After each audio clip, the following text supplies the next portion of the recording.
So let's move on to the next scenario. The situation is of inadequate capsular support, whether you are going to go for iris clip IOLs or SFILs. So in favor of iris clip will be none other than our ARC chairperson, Dr. Chitra Ramamurthy ma'am, who we all know that by her hard work and dedication towards science, she has taken the ARC to newer heights. And we all know she's a very seasoned and senior player. And up against her is a relatively very young surgeon, Dr. Madan Gopal, but he has a great set of skills and temperament, who is retina and UVI specialist at JB Eye Care Center, Salem. And he'll be speaking for SFIL in this situation. So first over to Dr. Chitra ma'am for her case. Thank you, Harshul.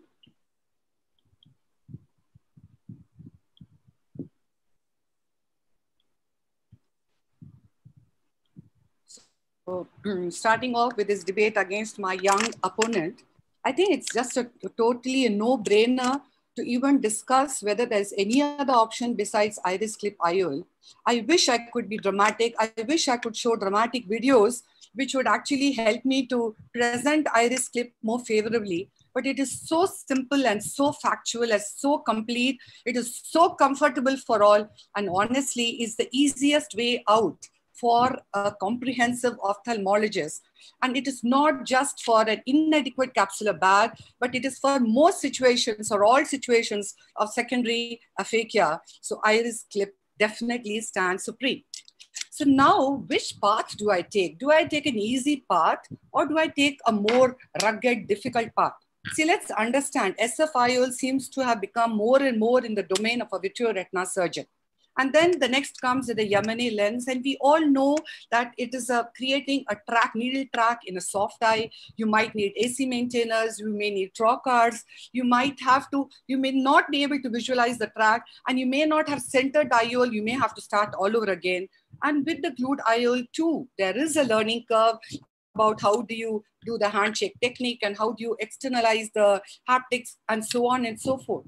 So in essence, what I'm trying to convey repeatedly is in an iris clip, believe me, there is absolutely no learning curve or a minimal learning curve, because the manipulations are so simple, so relevant to a cataract surgeon. It just appears as if it's just one more step in the cataract surgery. So making it so simple, primary fixation becomes a complete ease, even if you've had a glaring complication or a challenge like an inadequate capsular bag support or more.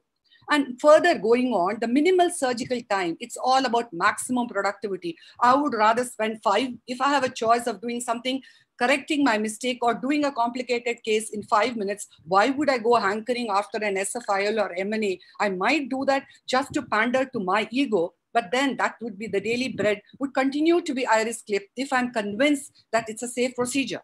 Now look at this IOL. It's just an ordinary 8mm IOL and a 5.5mm optic and a constant of 117.2. So if you've had a challenge in your cataract surgery and you have already got an IOL planned for the surgery, you need to just reduce it by 1.5 diopters for the myopia correction which is entailed, and there you are, and you get bang on emmetropia. Now look at this case. All I have to do is, after a aphakia which has got created, I have to just enlarge the incision, make 2 side ports at 3 o'clock and 9 o'clock, just do a simple vitrectomy, nothing complicated, no challenging instruments.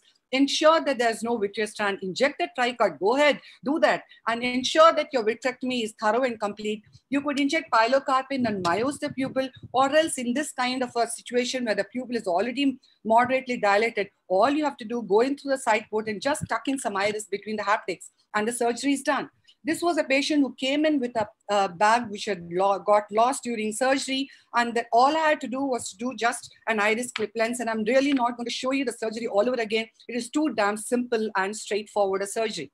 Now, trying to show you that how this works in all situations. This was a case of a traumatic cataract where both the anterior capsule and the posterior capsule are disorganized. This is a case where the capsular bag support was inadequate. The IOL and the CTR had to be removed, and iris clip IOL seemed to be the answer. This was a situation where a total cataract, lot of phacodonosis. Yes, I veered away from doing a phaco surgery, but then I removed it with Vectis and placed in an iris clip lens in no matter of time.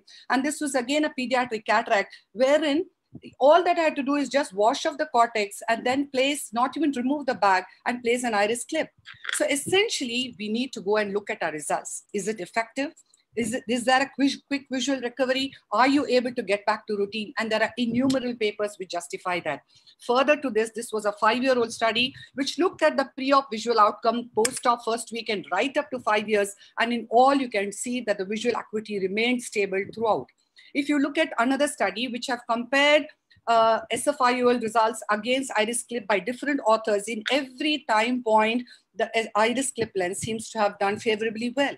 Of course, it is very difficult to assess the visual functional outcome of each of these types because these are lenses which are implanted in situation that there are already some visual comorbidities and of course challenged by a complication. So that could become a challenge in comparing, but we need to look at some basic things. Now, this was an 8-year long-term clinical and visual outcome of iris claw lens compared with SFIOL and compared with glued IOL, and again, iris clip lens stood favorably. This is again another study wherein they compared the UBM picture of the retropupillary iris claw lens. It was found to be parallel to the iris plane in every single case, and there was no tilt. Going further, this was again another retrospective analysis, which was again an 8-year study, which again reiterated that iris claw lens is just absolutely right. The issue is there are hardly any complications to look at. It is far away from the cornea. It is away from the angle structures. And again, it is fixated to the mid-peripheral iris. So neither is it challenging the dilatation of the pupil. Intraocular pressure is one very important area which tells us whether there's an inflammation or some irritable eye which is existing. And it was seen that again, in this 5-year study, that the intraocular pressure remained stable throughout the course of the 5 years. The endothelial cell loss was absolutely nothing which was noticeable. But there are complications of SFIOL. Yes, in great hands, it does well, but there is a major intraoperative manipulation. There could be a lens there could be a lens dislocation. And again, you're challenged if there's a suprachoroidal hemorrhage, a vitreous hemorrhage, or a retinal detachment. And believe me, there have any number of papers which have shown that lens tilt with SFIOL actually occurs in, there has been a huge variability in the haptic position, and it is often not located in the intended ciliary sulcus. But that does not mean, just because I'm going to debate with you, that there are no concerns with iris clip. Yes, you could have rarely disenclavated iris. You could rarely have an oval pupil, or rarely a short term of raised IOP, or maybe an imaginary CME. Probably the only issue of concern is the astigmatism, because a 5.5 millimeter incision is made. Probably it made sense to have a scleral tunnel. And this is again another paper which says that doing a different incision site to insert the iris clip lens with a scleral tunnel has hardly any amount of astigmatism.